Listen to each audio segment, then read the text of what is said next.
Welcome back to This Day in Irish History. I'm your host, Raymond Welsh. Before we dive into today's story, if you'd like to explore other significant events that happened on this day in Irish history, visit thisdayirishhistory.com. The link is in the episode description.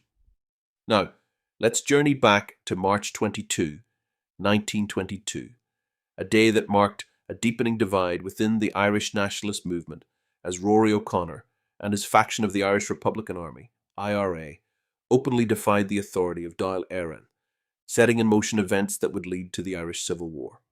Rory O'Connor, a senior IRA officer and a staunch Republican, was one of the most vocal opponents of the Anglo-Irish Treaty signed in December 1921. The treaty, which ended the Irish War of Independence, created the Irish Free State as a self-governing dominion within the British Commonwealth. While this agreement was hailed as a victory by many, it was also seen as a betrayal by hardline Republicans who had fought for full independence from Britain. Chief among their grievances was the treaty's requirement that Irish politicians swear allegiance to the British Crown and its failure to secure a united Ireland. As divisions hardened, O'Connor emerged as the de facto leader of the anti-treaty IRA faction. On March 22, 1922, he made a dramatic declaration. The IRA would no longer recognise the authority of Dáil Éireann, which had ratified the treaty in January. This was a momentous and dangerous statement, as it meant that the very forces that had fought together against British rule were now on the verge of turning against one another. O'Connor and his followers rejected any form of government that fell short of a fully independent Irish republic.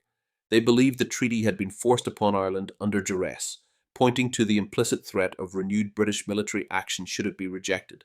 O'Connor's declaration was not just rhetoric. In the weeks that followed, he and his faction took decisive action, culminating in the occupation of the Four Courts in Dublin in April 1922. The Four Courts, which housed the judiciary and important legal records, became the symbolic and strategic headquarters of the anti-treaty IRA. This occupation was a direct challenge to the provisional government, led by Michael Collins, which was trying to implement the treaty and establish the Free State. Collins, who had once fought alongside O'Connor in the struggle against Britain, now found himself in the painful position of having to confront his former comrades. Initially, he attempted to negotiate a peaceful resolution, seeking to reunite the divided factions under a single army.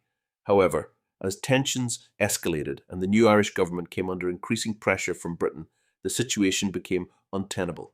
By June 1922, the occupation of the Four Courts would lead to the outbreak of the Irish Civil War as Free State forces, backed by artillery supplied by the British, bombarded the building, forcing the anti-treaty IRA into open conflict.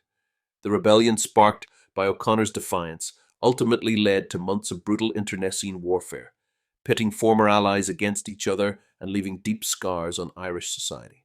The conflict ended in May 1923 with the defeat of the anti-treaty forces, but the divisions it created endured for generations. Rory O'Connor himself would meet a tragic fate. Following his capture, he was executed by the Free State government in December 1922 in retaliation for the assassination of a pro-treaty TD. His death remains one of the most controversial episodes of the Civil War, symbolising the profound tragedy of a revolution that had turned on itself.